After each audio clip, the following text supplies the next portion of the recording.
Good afternoon and welcome to PJ and the Beard. This is our 19 conversation series, and this is episode 44 of An Hour of Distraction. 44. How did that happen? I just know it's the easiest fingers I've held up during the series because I never know which on the camera is backwards. So wait till we get to 55. That's crazy to me. Yeah. Paul Ewing in the house. Sean Zimmerman. It's awesome. Pete Dixon. Oh, yeah, Pete. I saw the P and thought it was Paul again, but no, it's Pete. Right. Morning. Yeah. So, this is a slow start. I mean, slow start to the week as far as guests go. You know, like we keep hitting these moments where, like, I think we've kind of maybe run out, and then something comes through again. And so I can tell you, we definitely have one guest scheduled. There's a couple other, irons in the fire, like Pat always says. But Thursday, and I think it's confirmed, but I haven't sent like the email with like all the directions and stuff. But Thursday should be Colt Westbrook from Walrus Audio. Walrus Audio. I didn't have to practice that. Yeah. Yeah. So like check another one off the list of like some of the top pedal builders out there that we've been working through. If we could, the Keeley saga continues, right? Like if we can get him on here. That's the carrot we dangle every day. Robert Keeley's coming on sometime. You should keep checking in. He said yes, but then never responded to us. That's right. It's like being engaged without setting a date to be married. Magic Matt, Brody, Brian, the dog paw. Nice. So, clip. Yeah. I'm going to embarrass myself again because I don't know if I really embarrassed myself with Dave Weiner. I may have. I don't know. Because I didn't know Dave Weiner had the Vi connection until a little bit later, and then realized I'd probably seen Dave play probably 3 or 4 times live because I've seen Vi on the Experience Hendrix tour and a couple of other shows. And I kind of feel like today's guest might be the same way. And so some of you, again, we talk a lot about PRS. Apologize to those who might not be your cup of tea, but like the experience is there. Instead of them going to Summer NAMM every year, they go to Winter NAMM. Instead of going to Summer NAMM, they do the experience every other year at the factory in Stevensville. And because of COVID-19, they had to cancel it. But they did basically live streaming more or less on Saturday, where they had sessions from some of their artists about different things, chord voicing, soloing. They had a call with Paul and artists and a bunch of different things. So Mark Lettieri was on there, and Mark Lettieri's session was about chord voicings, and it was kind of interesting what he was playing, and so I'm like, oh, that guy's great. And then I was taking a walk last night, and I was listening to I was telling Jason, Tim Pierce was on with Pete Thorne. Pete Thorne had Vi on the day before. Now he's talking to Pete Thorne, and they're going down the list of all this stuff. They talked for like 2.5 hours. But one of the things, like, oh my gosh, I just love Mark Lettieri and his grooves. They're so infectious. And I'm like, well, there's Mark Lettieri's name again. I'm like, well, let's feature Mark Lettieri today because I've heard his name twice. I watched his session on Saturday, and I'm just trying to refresh my memory. And I go on the PRS website, and little did I know he's part of Snarky Puppy, which I understand kind of as a rotating cast of players. I may have seen Mark play live because I saw Snarky Puppy at a local college. So that's my very long story to say I shamefully didn't know who Mark Lettieri was, but it doesn't take long to figure out he's somebody great. So we kind of went back and forth on a clip, and Jason picked out a really cool one because he's known to play like baritone guitars and create hooks and riffs that way. So Jason found a really cool clip of him playing live with a couple other monster guitar players. So there's my very long story about I should probably know who more people are. Well, it's funny because you've sent me many clips where I'm like, okay, who's this guy? Like I didn't know. But you said I think you kind of felt like I was gonna. I don't know if you felt like I wouldn't know who he was or not, but like I was like, oh, Mark Lettieri, yeah, that's a great guy. In fact, we featured, and oh my gosh, his name slips my memory now, but we did feature another guitarist that plays with Snarky Puppy at one point already. The guy with the real funky right hand plays with like kind of the real limp wrist. Oh man, what is his name? That's terrible. Just totally. You'll just yell it out in the middle of the show. Yeah, it'll come to me. So we'll do that. And while I'm getting that ready, I did see Dave Barber popped in. So hi, Dave. Hi, Brad Miller popped in. He says on week 3 of his furlough, we're kind of counting my furlough by the days we've been doing this. So 44 plus Sundays gives you some indication of how long I've been sitting at home working. Well, working from home, I guess, still. So not necessarily furlough. All right. Sean Zimmerman popping in. Yep. All right. So let me get this clip in here and mute my mic and hit play. Here's some Mark Lettieri on the baritone.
So, yeah, a couple things. I'm not sure that he's really well. I think he plays a lot of slide too, and I think he's known for his funk rhythm and his hooks and stuff like that. So kind of cool just to see him like riffing on that guitar.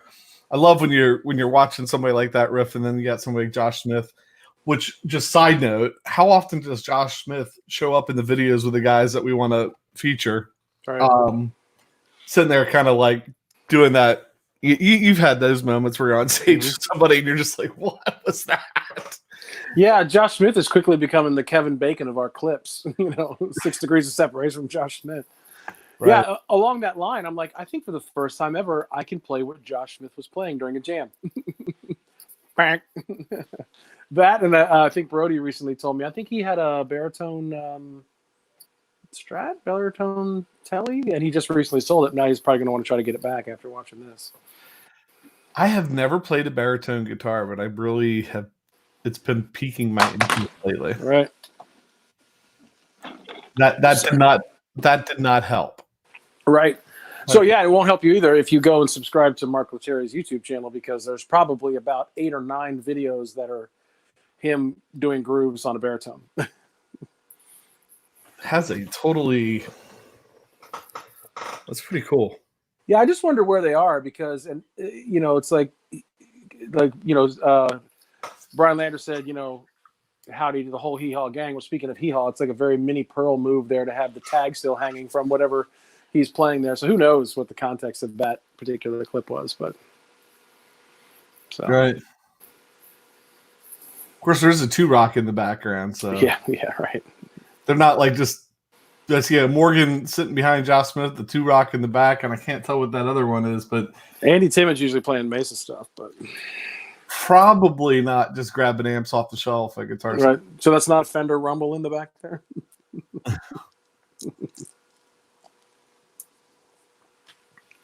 Yeah, I'm looking forward to going back and maybe watching more of that clip, because I do like all 3 of those guys on stage there. So, right, yeah. I mean, you got 3 absolute monsters there. Yeah. Oh man, I wish I could think of who that other guy. That's driving me crazy. It's like, it may not be one of 44 people, because I'm not sure we did the clip from the very beginning, but you're probably having to run through at least 30-ish in your head. Right. Well, yeah, Brody said it was a snarky puppy, but he does a lot of those. What's the other outfit that they do where they do like a lot of where they cover a lot of songs and Dirty Loops does that, but I don't think that's what While you're doing that, Brody said it was a telly. He got it, I think, for a recording project they were working on. It's cool for tracks. And TL Pedals jumping in. What's up, Tim? Yeah, hi Tim. We really need to I kind of feel like we should be putting the links to those. We should have kept a collection of all the ones that we've featured. Again, without our intern around to do all these things. All right. Such a pain.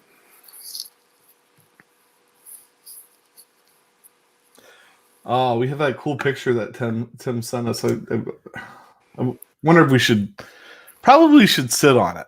We'll sit on that one, yeah. Yeah, probably should sit on it. But maybe not for long. There are some things coming from Canada. Well, he said your package is on the way. Nice. I was thinking, Tim, about showing the picture you sent me, but I think we'll save it. We're going to save it. Again, I always say we're not like that Victoria's girl. We like a little few secrets, so we'll hold off on that. Okay. So, anything? I mean, other new stuff in the news. This came today in the mail. This when we talked about slides a couple weeks ago, a week ago or two, somebody mentioned that this was the best slide. And then I went to their website, and their website said world's greatest slide. It's like the world's greatest cup of coffee from Elk. You did it! You did it! Congratulations! So, with advertising like that, how could you? Right. It's pretty cool. It's the rock slide. And so I like the color. It's like an amber color. Okay. But what's cool about it? Two things, maybe three. It's angled at the bottom, so when you put it on, it's kind of nice. It fits really nice there. And then it's also like that other glass one I had from Silicon Slides. It's tapered in the inside, so I don't know if you would be able to tell, but the top is a little bit thinner, so it snugs your finger as it goes down. And then the only other thing that's kind of interesting, if I turn this just right, do you see that little flat spot? Yeah. Yeah, that's weird. Yeah. So I think what that is, as you put it on, that flat spot bumps up against I'm guessing is meant to bump up against your other finger to hold it. And I don't wear it on my pinky, but that's where it seems to work best for that flat spot. But maybe that's what that's for, because it's kind of lines right up with the finger next to you. Mm-hmm. I don't know. Maybe that makes it easier to know how you. I don't know what they did. I didn't see any explanation with it. So, but anyway, amber slide, amber color, glass slide, rock slide, the best slide in the world, according. I think that's what the website says. Check that before I spout off about it. Well, we were talking earlier, like we talked about, Dumble professional and the word professional being used, and we asked Brody, who's in marketing, he said just use the word legit. But when you start saying world's best, like, what are you going to do with that, right? Like, and somebody in the chat on one of those episodes where we were talking about slides, I had gotten the mag slide after Bosco France, right? Yeah. Bosco France turned us on, was talking about that. So I'd gotten that, and somebody said, "Oh no, the rock slide's best slide in the world."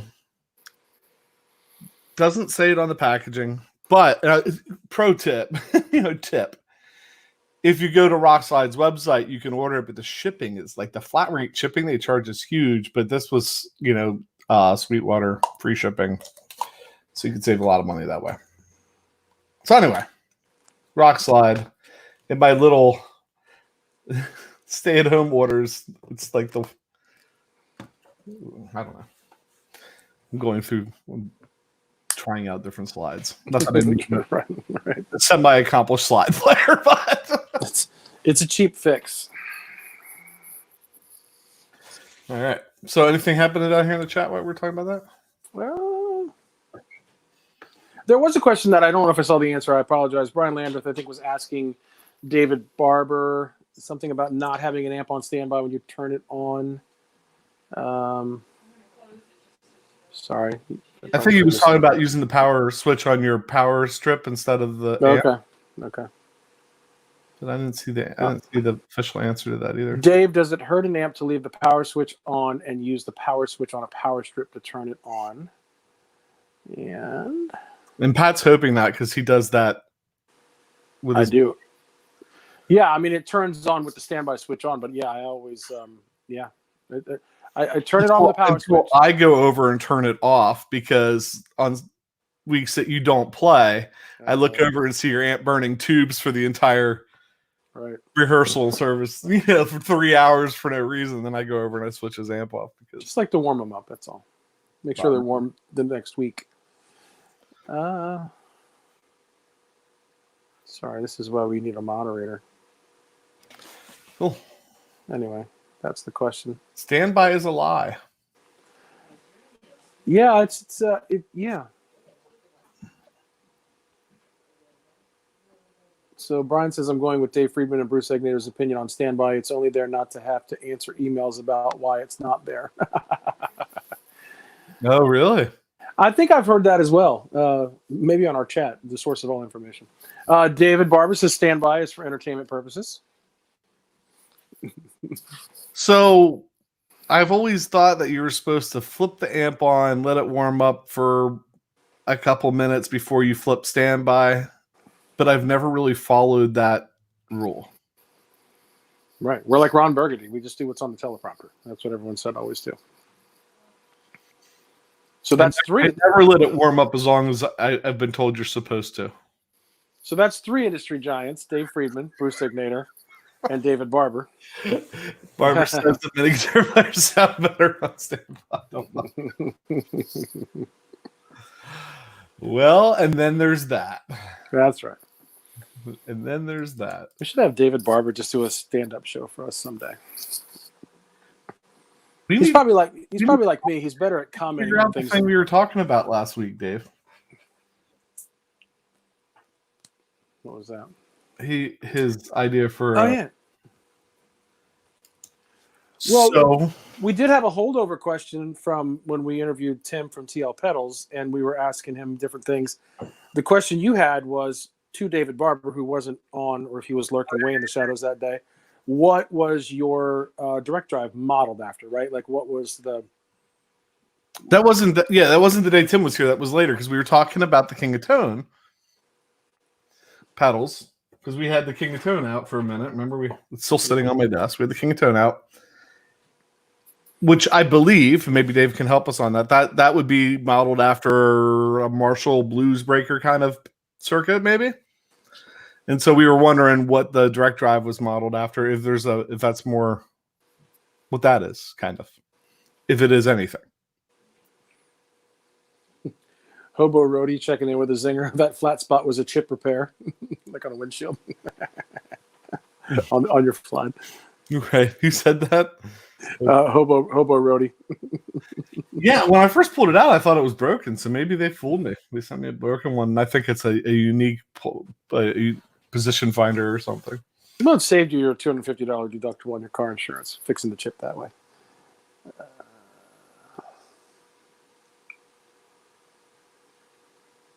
So Dog Paw is saying anyone with a Bogner Atma has learned tubes last longer if you start up in vintage tube rectifier mode versus the not modern mode, SS mode.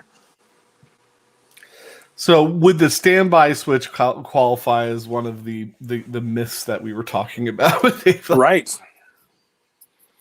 Yeah, like you're saying, like a Mythbuster show that maybe we aren't physically blowing things up or whatever, but.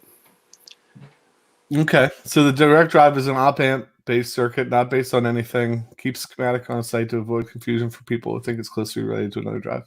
Cool. All right, I like it. Because we were talking about this and the 2-year waiting list for it, and I said, get on the list, because if you don't like it, you can. If you get it and you don't like it, you can sell it for more or whatever, or you can get your money back, no problem. But while you're on the 2-year waiting list, get the direct drive, and you'll probably end up still using that after you get this. The anti-Mythbuster show, yes.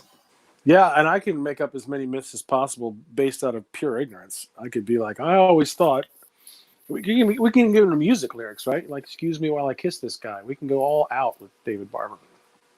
misunderstood lyrics, misunderstood things about guitars and amps. The whole thing. He has something brewing in there, so we have to figure out what that is. We probably have a better chance of doing that than the idea of burgers, bourbon, and bikes that I pitched to Josh Schmidt or Josh Scott. Yeah. Probably have a better chance of getting something rolling with Mr. Barber. Brody asked if the direct drives are available now. Last I heard, the proofs were coming.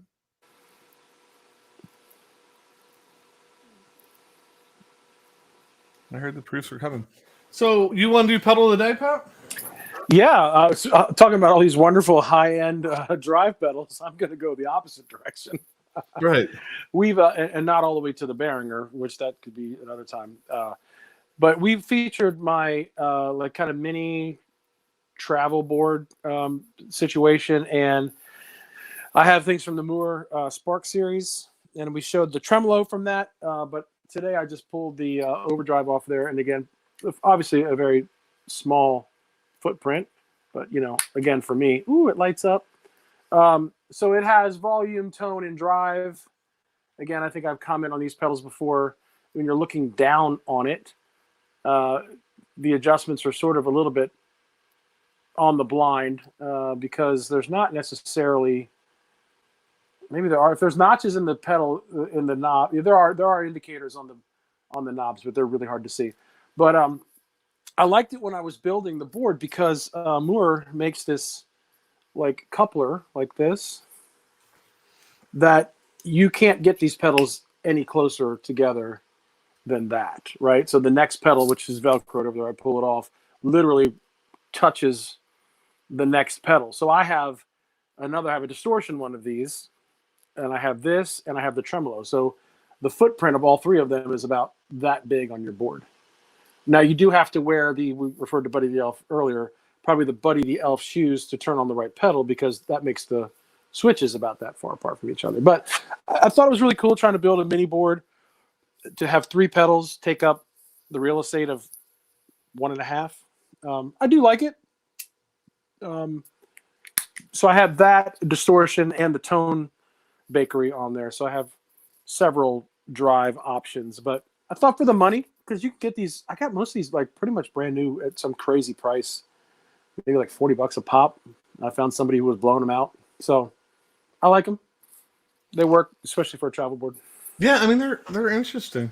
If you want less room and yeah. And did I mention the tremolo? I know sounds really good. Lights up.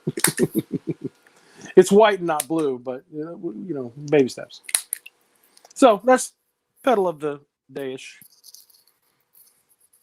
Little hockey pucks built like tanks. Yeah. Yeah, I mean, huh? Go ahead. No, I was just going to say it's interesting, right? Because you held up that the Donner Yellow Fall the other day. Is that still laying on your desk by chance? Like those are the mini pedals that are tall and skinny. These are like square, so it's kind of interesting footprint. It's almost like like you have the disaster area clock or whatever. It's like that size. You could tuck these things anywhere, and especially if you were using some kind of switcher, you could. Well, they're like the size of the, not the clock, but like the little, like the red remote kind of. Yeah. But they are heavy. They're solid, and they came with their own. Mentioned this before. Custom cut Velcro fits the exact size of the back of the pedal. Interesting. Is that the soft side or the? I don't know. Is that the carbon side or the side? It's the little nubby side, not the. I don't know. The piece that's on the board looks fuzzy. This is like rough. Yeah. So backwards again. Well, backwards for me, right? Right for the rest of the world. But like I said, but I'm right. Well, like I said, cool little connectors. It will definitely add to the price of your pedals if you get them. But pretty cool. It worked for what I was trying to do for a small board.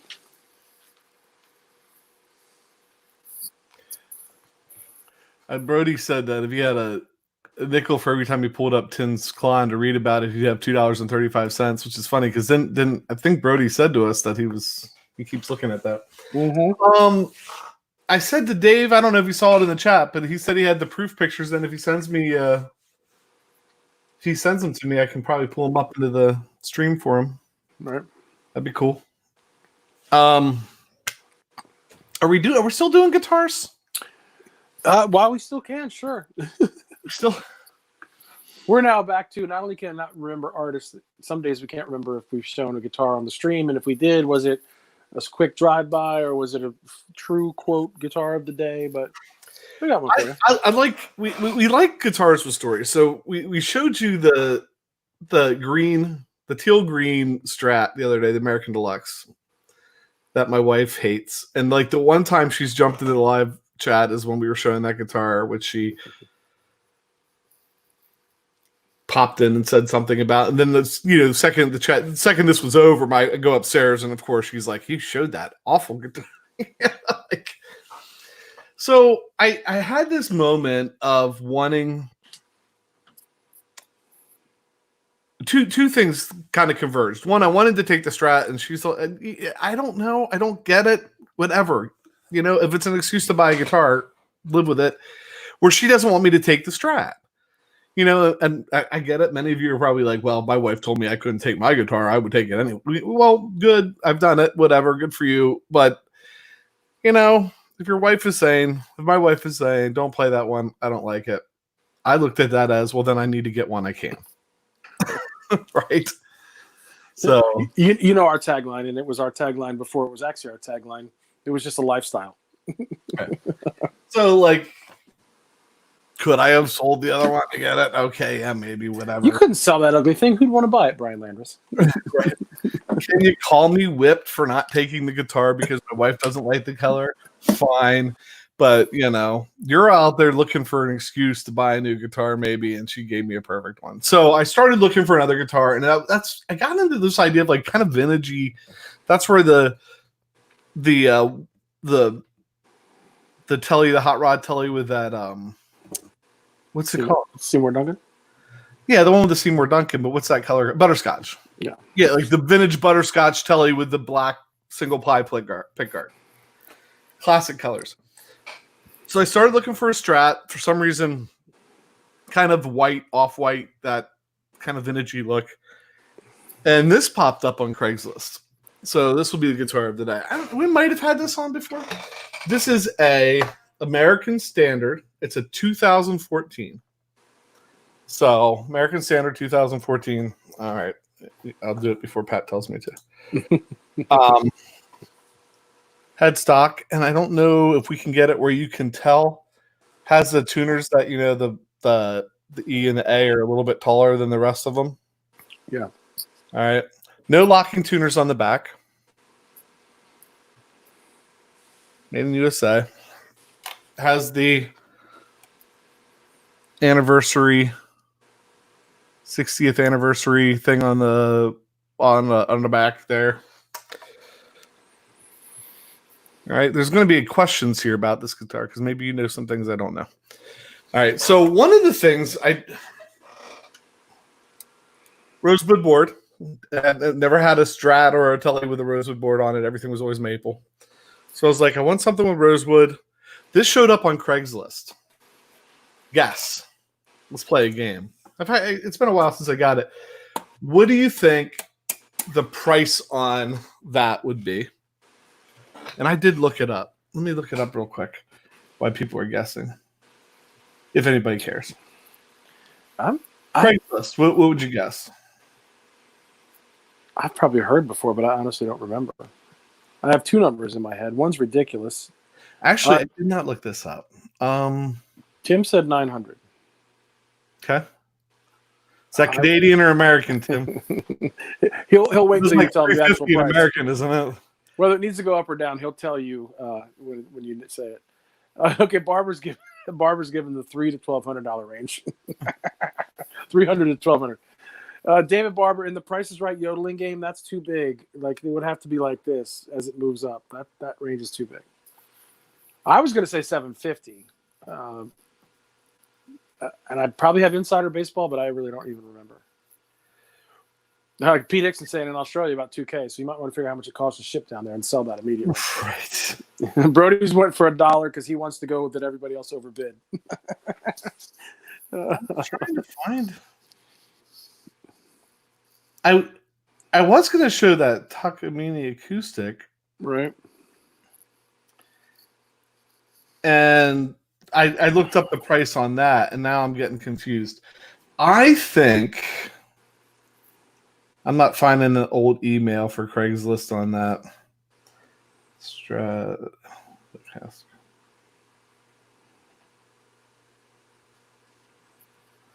Not finding the old email. So Brad Miller said it costs whatever you told your wife it costs. You know the meme, right? Which one? There's so many good ones. I hope when I die, my wife doesn't sell my guitar collection for what I told her it costs. Right.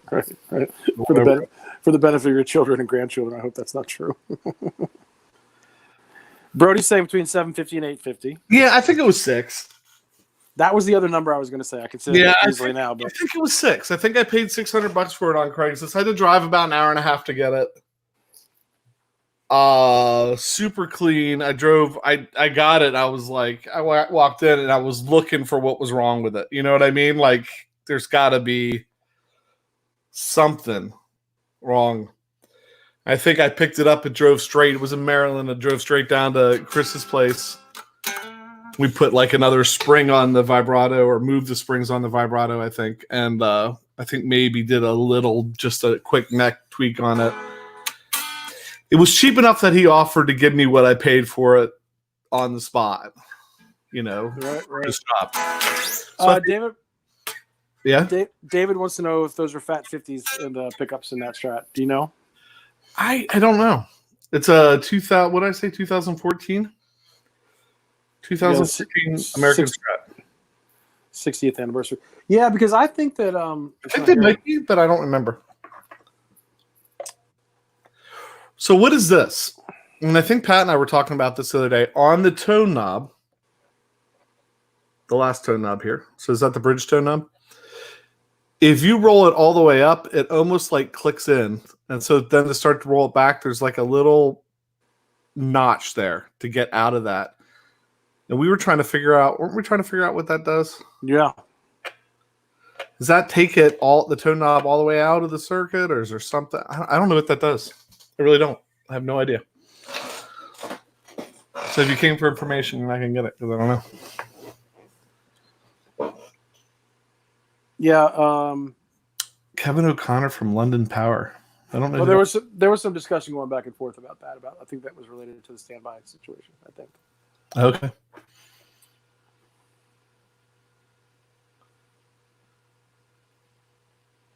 Tone bypass. Brad Miller saying. Brian Lander saying that's a no-load pot. Okay. Sean Zimmerman, it's a coil split probably, or takes it clear out of the tone of pickup, probably pickup position 2 or pickup 2. Yeah, it's not a coil split. I know that. Well, there's single coil, so you can't. David Barber, it disconnects the tone knob for more highs on a Strat. Okay. More highs. So. Yeah, whatever it doesn't do much. Right, it's subtle. It doesn't do that. So, yeah, Brody asked the question I was thinking too. It says 60th anniversary, so that would make it, a 2000... Well, okay, but yeah, it has the 60th anniversary, 60 years plate on the back. It says 1954. 60 years, that's 2014. And it says 1954, 2014, 60 years.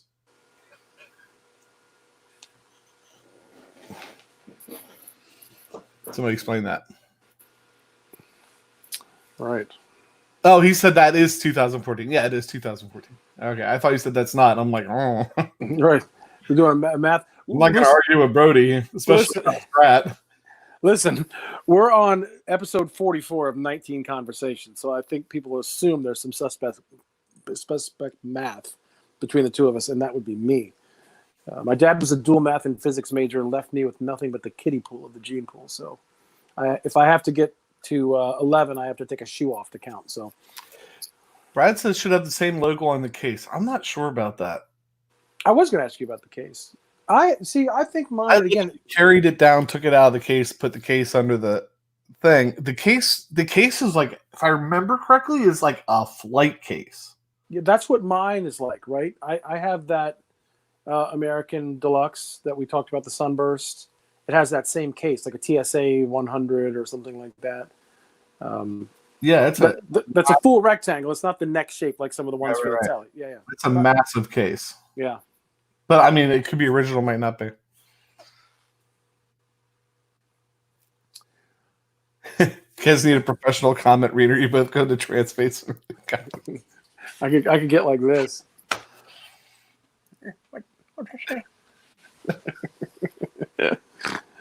All right, we have to work on Transpace when reading comments. Apparently, was Dave volunteering to do that? We can have Dave in another window where he can just read the comments. We've done 44 of these things, and give us a break here. It was only like episode 40 where we started getting comments. Right. When you guys started talking to us instead of each other.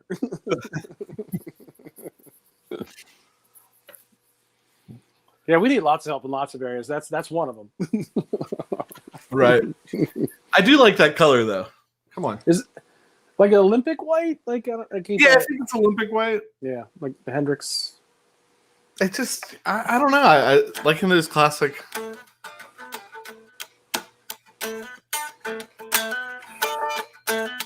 Like those classic colors on it. Right. I will say this. It doesn't sound as good as the green one. The green one has the noiseless on it, I think. Right? And the green one has the noiseless pickups. Yeah. And I know that there's people that don't like the noiseless pickups, but I'm telling you right now, this Strat doesn't sound as good as the green one. All right. David Barber said he was just kidding, but I'll tell you what, reading comments on a live stream is sort of like being behind somebody at a traffic light that has a vanity plate, and you're like, great to see. Great. What does that say, honey? It says great to see you. Can't you see that?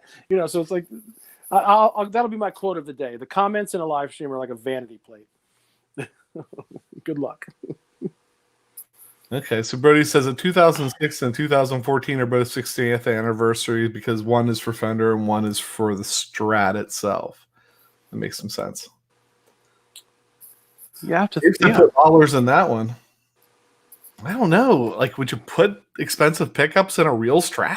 I mean, like, it's not a $200 guitar. Because if you can't over improve a piece of junk guitar, what's the point? Yes, please do. Like, buddy, the light screen can move along. Wait, David, did you send me pictures yet? Did you send me a picture of the proof yet? We need to give this guy something to do. Yeah, you got you got mad jokes today. How about use some of those skills and send some pictures, and we'll promote your products.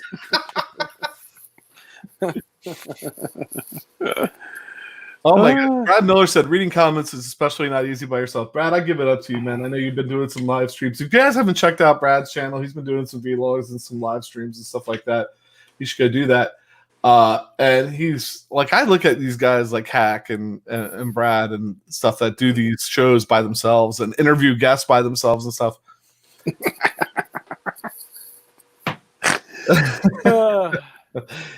I don't know. I don't know how to. I mean, you're right. It's. I think it's hard for us, but we got two people, right? So like, if I need to do something on the back end here, like I forgot to look something up or need to pull something up, Pat can yammer why I do that, or I can yammer why he does stuff, or like, if I run out of questions for a guest, why I'm talking to a guest, he can think of stuff to ask them. And if you do it by yourself. Yeah, no, I've said before, in another life, I'm a sports broadcaster, right? And I have a partner who was all-time leading scorer of the college, All-American, the whole deal. So there's two of us, and every once in a while, our team will be on the road and we'll listen in, and somebody who does it by themselves, it's amazing for someone to try to cover color and play-by-play. It's the same thing with this. Like, someone commented that Ben Combs is the master of Brad Miller. Yeah, I mean, Ben Combs and Hack are great at keeping up with comments. But, you know, speaking of Ben Combs, when I was watching that Pete Thorne, Tim Pierce interview, he mentioned that, you know, Ben Combs is his moderator there. So, I'm guessing that helps to a degree. But David Barber said he was too busy being an $$ to send pictures. That's in case Tim's daughter's listening. Right. Oh. All right. So, yeah, we need some content here, Dave. Help us out. Send the pictures. Stop being the. Ben looks good in jeans too. Dude, like, it's personal preference, man. Why do you think we're only like headshots? We talked about skinny jeans yesterday. This is billion conversations, right? Thank you, David. Yeah, that's true. I really appreciate that comment because, this whole thing began with two guys sitting on a couch talking about gear that were friends, and so it's kind of nice to know that the 19 billion conversations has morphed into two guys having a video conversation with people voyeuring. If you want to hoot, you go back and you watch the first. I was thinking about that, and why we're waiting for Dave to send us pictures of his comic so we can help promote it. The first video we ever did. Let's talk about that for a second. We got 19 minutes to kill here.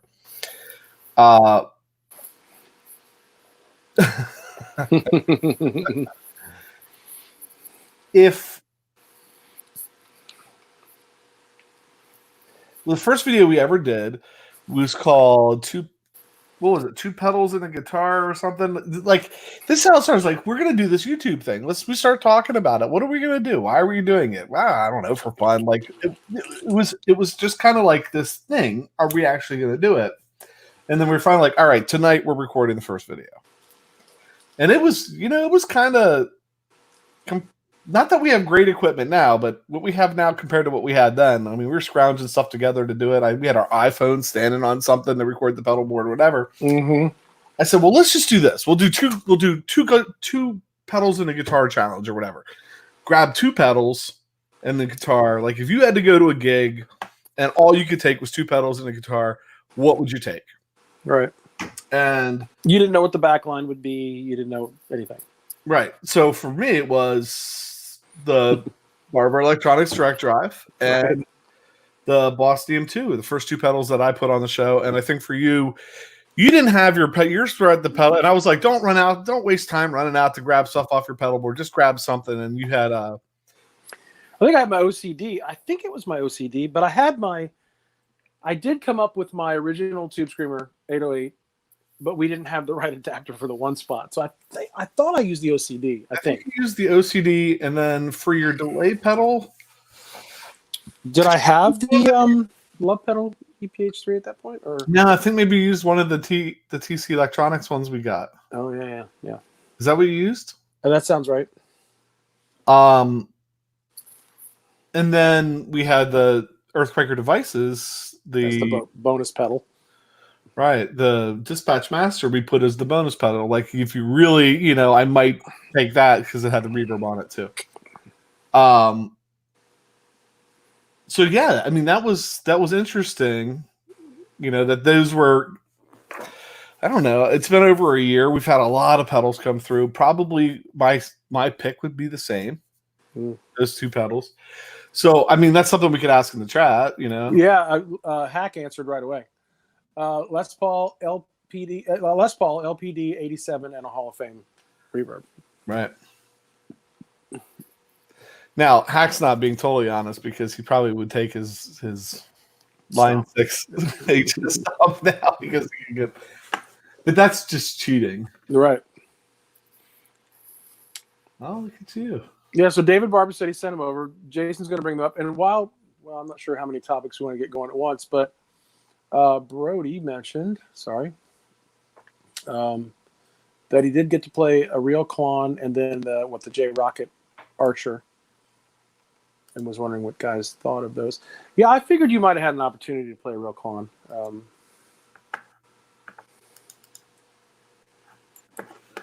Brody would take one of his guitars and a cable. Yeah, right. He'd be like, listen, instead of pedals, can I just bring like a PV Classic 30 head? Can I do that? Boom. All right. Ooh, I like that. Is that gold? Solid gold. Okay. Yeah. Yes, please. I'm good with that. Because that Game Changer is gold, right? Is that, and then the tone press is kind of not totally blacked out. Well, it's, Tone press looks black with white. yeah. And the direct drive, nice. We really should have held on to Dave's personal one that night he came over. Yeah, I know. And told him it had the virus all over it and you can't have it back. So that's the direct drive's a little different than the one that you had before, right? Yeah. Yeah, I like it. Well, that's And true. You're waiting for these, Dave. You're waiting for these to come in. Black texture paint. Yeah, cool. So, I mean, I don't mean to be ignorant here, and I'm not just saying that because David's been busting my hump all day, but like, is that really not in the intended color? Or because I know, and I'm going to say the color blindness, but I don't know what, like, if that's what, because the one we have is like cream, like off-white. Yeah, the Game Changer we had is cream, but he's going with gold. I like it. So, because it seemed like it was kind of a question, is it coming off as gold? I'm colorblind. It looks green to me. Right. I wasn't trying to be stupid. I know he is. Yes, that is a British racing green, David. Looks fantastic. Looks like an old Jaguar. Well, I feel like that. I don't know. I think that's cool. Yeah, they look good. Whatever. Does that mean? Yeah. I mean, so these make them, and you have the address. Just start sending them. So is this the final? Are these approved? Like, did you get actual ones back? Because I know that you are a perfectionist, which is great. Because I think while you were at Jason's house, we kind of looked at a couple pedals, and you saw some stuff on some of the powder coat finishes and stuff that I wouldn't even begin to pick up. Paul Ewing said he would just take 2 of his boards with 40 pedals each. That's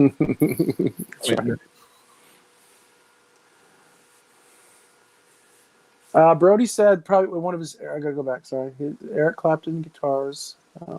This is me looking past my phone to the chat.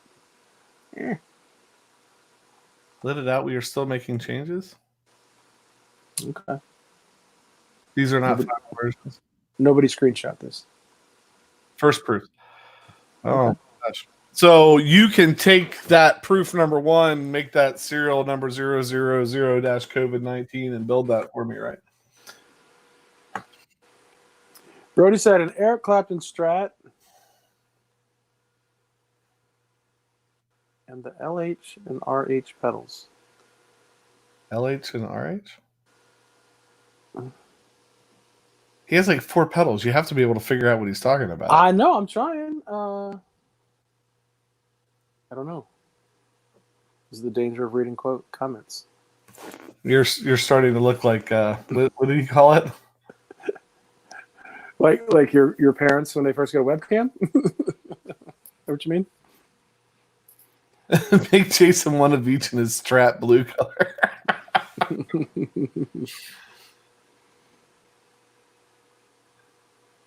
Yes, call that the Mrs. Beard collection. Left-handed running pedals on his bike. Gotcha. See, I'm not a Harley enthusiast. Well, he's not talking about a Harley. He rides those ones he got a paddle. Oh no, he's got 2 Harleys. He's good. He's good to go. Brody. I got confused. I thought it was Dave saying that because no. Dave's a mountain bike. He's an avid mountain biker, right? I thought, all right. He's making David's making flying V pedals for you. In that color. Would that, like, if you could do one in the sparkle gold and one in that Strat color and make V pedals, life would be so much better. Somebody send me a flying V, a gold sparkle flying V. Oh my. A gold sparkle flying V would be about perfect.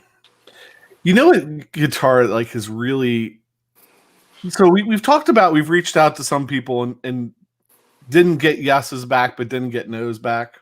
Right. There's a company I reached out to and asked if they would come on the show, and I forwarded it on to the founders, but I haven't ever received anything back. And I brought it up. I think was chatting with Hack one afternoon in one of his streams, and brought it up there. And only a few people seem to know about it. So let me pull up the site, because I really want to check one of these out.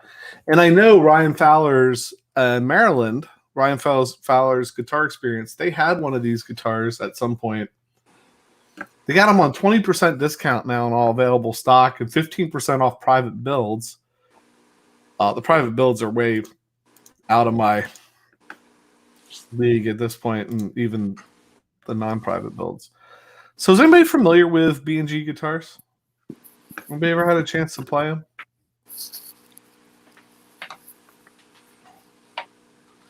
Let's find electrics.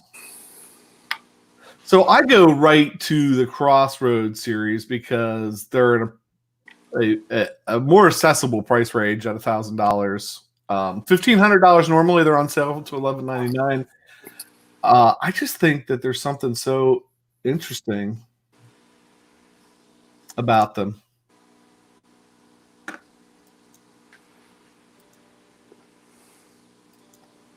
Yeah, they're interesting with the skinny midsection, if you will.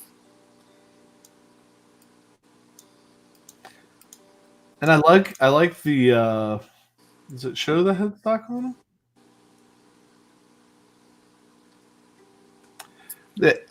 And they've been putting out, if nothing else, go to their YouTube channel and follow it, because they've been putting out like a bunch of like demos, but the demos are like musicians playing them, like stay at home, like playing them. Yeah, okay. And they have some great musicians playing some really cool stuff. Well, if they send us one, they could have 2 substandard musicians playing from home. We could fill that niche for them. And if you've never seen, let's just go back and look at, do they have a gallery? Let's look through their gallery of some of their builds. I don't know. Maybe not. Or John Bollinger. Yeah, he was playing one, right? Recognize my boyfriend anywhere. I know it's a pain in the butt, the slotted headstock. I just think they have a really kind of vintagey look to them with that slotted headstock, the small body. I would be really torn too. I'd be really torn over the double cut or the single cut. And I'm looking at this. You can get to the 12th fret there. Mm-hmm. You're not going to get all the way up to the top. I don't know. With a slide hand, you probably could. All right, they ain't getting anything. Nobody's ever played them, seen them, thought about them. They're made in Israel, except for the Little Sister series. Then they're made overseas. They're made like in China, I think. Barbara said that guitar would look small and it would look like ukulele on me. So, no, what did you say? Did you say they were made in Israel? That you just said? Sorry, I was. Yeah, I think they're made in Israel, but the Little Sister series, they're making them somewhere, and making them somewhere. When you get the private build, I think they do everything. They make the brass parts on it. They wind the pickups. They do every little piece. Even the Little Sister series, I think they still use, but I don't think they're hand. I don't know. You'd have to do some research on it, but they're cool. They're really cool. This is a great little jam they have here with the 2 guys playing them. They look like vintage parlor guitars with pick. Yeah. They need a double cut. They have a double cut.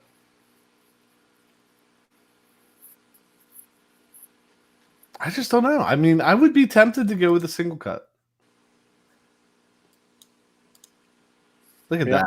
That's cool. Look at that honey burst, man. Yeah. I can't get it to stop. There it is. But some of the private builds they make are, it's kind of like, they're just beautiful. They're gorgeous guitars. So Brian Landreth was saying he saw a PRS SE standard with two P90s for $400. Interesting. If wow, would you do PRS or Epiphone if that's the case? I don't know. Well, that was the question, right? Did you see that he asked Hack, right? So I don't know. I think I'd have to play him because, like I said, I had that Soap Bar SE from PRS that I'm not a huge fan of, but I haven't really played with it to see if swapping like volume pots out or changing pickups or anything would make it. Right. I guarantee it plays better than the Epiphone. So let's go back in time. Let's get in the DeLorean and get to 88 miles an hour. Let me go back and find Brody's question about the Klon, because I think he was asking Tim and David Barber. I'll let you go into comment face. And I'm trying, yeah. I think I'm way ahead here. Yeah, we're definitely not as good with this comment thing as... Well, one thing we try to do, though, is shockingly enough, to a small degree, try to stay on topic. So once you've kind of let something scroll by when you're talking about something else. Okay, here we go. Tim and Dave chime in. Played an actual Klon and a Rocket with the Jeff Beck mod, and it was crazy close. He played the Rocket Archer. So, because I think we talked to Tim, about kind of doing the Klon circuit and what did he think, and he said it's kind of well known on the internet. You could actually go and check things out without actually playing one, and joke that Josh Scott did loan one of his out, but Hack says he would probably go with the Epiphone. Right. I think you could know, like, if you ask the two camps, the two of us who are, have a lot of PRSs, we'd say that, and then Hack loves Les Pauls and Gibsons, and he would say that. But we've talked a lot on this show about the budget priced guitars are just getting better and better. We've talked about the Jajima, we've talked about Harley Benton, and you have the Epiphone 339. So a lot of that more import, less expensive stuff does keep getting better, and like Jason has said, it could scratch some itch that you might have that you're going to scratch it for $300 or $400 or $500 instead of $1,000, $1,500, $1,800. So, Dog Paul, which one? Picture page has no pictures. Cool guitar, messed up website. Is he talking about the B&G? B&G, I guess, yeah.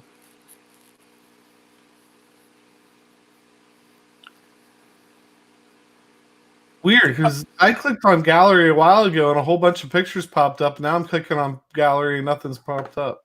You broke it. See, that's how influential we are. We had 4 people go on the website at one time, and it popped. David Barber said not sure about clones. My thing, he's friends with Bill Finnegan. So if you wanted to, if I wanted a clone, I would go to him. So maybe Dave, you can answer this question that came up too. We were talking about the KTR and whether that is still in production. And then Landreth is asking you if you can post a link to Paul's channel. Paul Ewing's channel? I assume so. I know where his blog is. Does he have a... I might have missed his YouTube channel.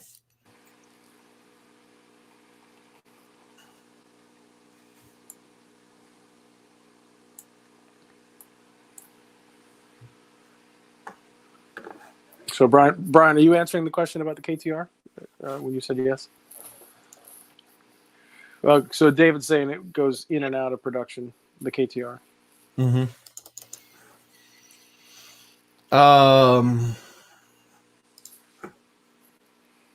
Oh.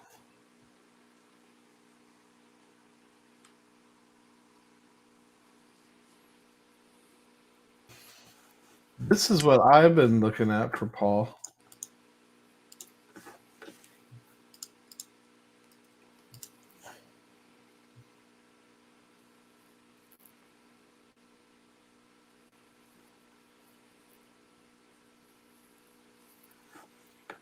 Yeah, well, you put that up there.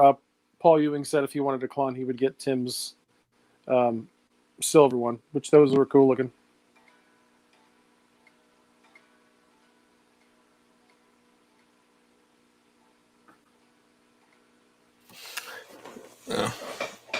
Yeah, he does not have a channel. I didn't think so. Okay, I was worried there. But he does have his blog, so check out his blog. Wow. You know what, Pat? Yeah, we did it again. Oops. Did it again with some zombie comment faces. Again, how many of you have grandparents or parents that when they first got Facebook, this was their profile picture? Right. That's our reading comments picture. Thursday. Yes. Colt Westbrook from Walrus Audio. Maybe we'll see if he can go out and like smoke ribs or do something, because I think Josh Scott had him on his rock and roll trivia, and he was out in his backyard like smoking ribs. So maybe we can get him to do that. Yeah, there's my pick holder. It's nice.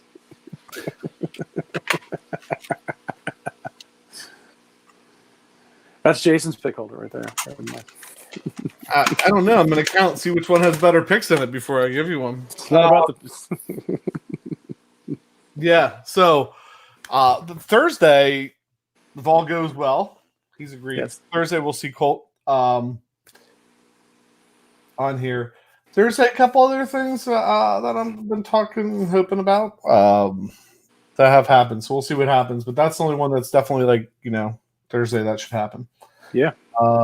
Anything else? Which we needed to, because we're running out of guitars.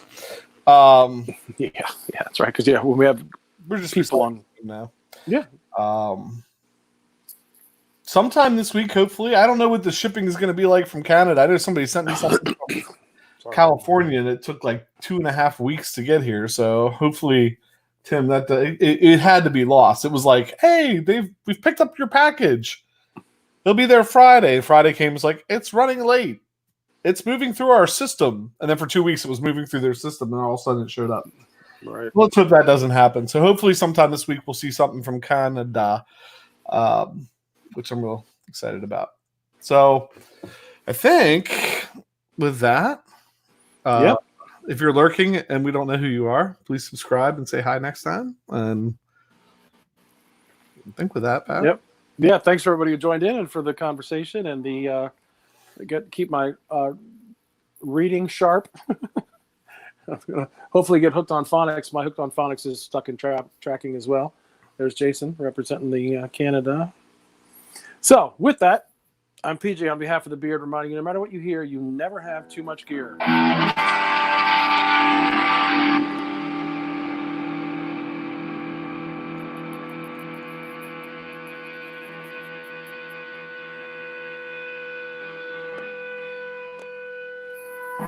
You're still hard. How do you say? I just want to make sure I say it right. How do you say Tim's daughter's name? Brielle? We're still live. Is Brielle? I think so. If not, we have to go back and watch the episode. Well, Tim said we have to let it run for 10 seconds after the ending or it cuts off. So we're letting it run, and we just want to make sure we say hi to Brielle, and we can't wait for that package to get here. And we will go back and listen to the episode to make sure we pronounce her name properly in the future. He expedited it. Dadgum. All right. Later, people. See ya.